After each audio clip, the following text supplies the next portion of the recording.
Hello friends, welcome to my channel. இன்றைக்கி நம்ம வீட்டில் ஈஸியான ஹோம்மேட் பனானா கேக் எப்படி செய்யலான்னு பார்க்கலாம். அதுக்கு ஃபஸ்ட்டு 3 வாழைப்பழம் எடுத்துக்கோங்க.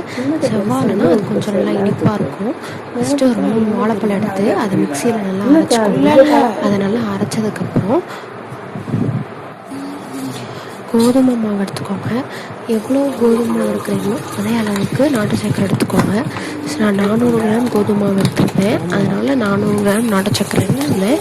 இப்போ அந்த கோதுமை மாவில் baking soda 1 spoon, baking powder 1.5 spoon, இப்போ நம்ம எடுத்து வச்சுருக்க பனானாவையும் நாட்டு சர்க்கரையும் போட்டு நல்லா மிக்ஸ் பண்ணிவிட்டு அந்த நம்ம போட்டு வச்சுருக்க கோதுமை மாவு, பேக்கிங் சோடா, பேக்கிங் பவுட்ரு எல்லாத்தையும் இந்த வாழைப்பழத்துலேயும் இந்த நாட்டு சர்க்கரைலையும் போட்டு நல்லா மிக்ஸ் பண்ணிட்டிங்கன்னா அது நல்லா ப்ரௌன் கலரில் வந்துடும். அதுக்கப்புறம் ஒரு கப்பு வெனிலா எசன்ஸ் ஊற்றி அதை நல்லா மிக்ஸ் பண்ணிட்டிங்கன்னா மிக்ஸ் பண்ணிவிட்டு ஒரு 50 கிராம் நெய் அதில் ஊற்றுங்க.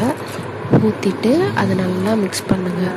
மிக்ஸ் பண்ணதுக்கப்புறம் ஒரு 350 ml பால் ஊற்றி அதை நல்லா மிக்ஸ் பண்ணுங்கள்.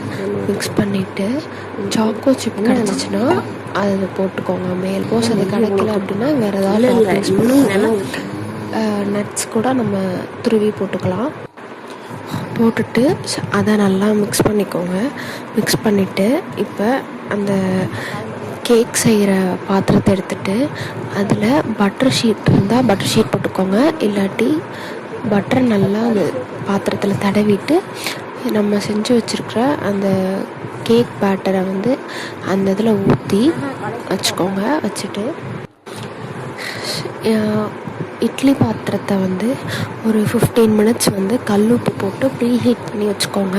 ப்ரீ ஹீட் ஆனதுக்கப்புறம் அந்த நம்ம ஊற்றி வச்சுருக்க பேட்டரை அந்த இட்லி பாத்திரத்தில் மேலே ஒரு ஸ்டாண்டு வச்சு அதை வச்சிங்கன்னா வச்சுட்டு க்ளோஸ் பண்ணி வச்சுருங்க.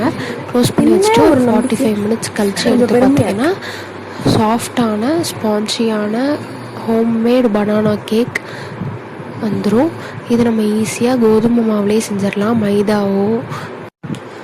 இதே மாதிரி ஈஸியான டேஸ்டான ஹோம்மேட் ரெசிபீஸ் உங்களுக்கு வேணும்னா இந்த சேனலை ஃபாலோ பண்ணுங்கள்.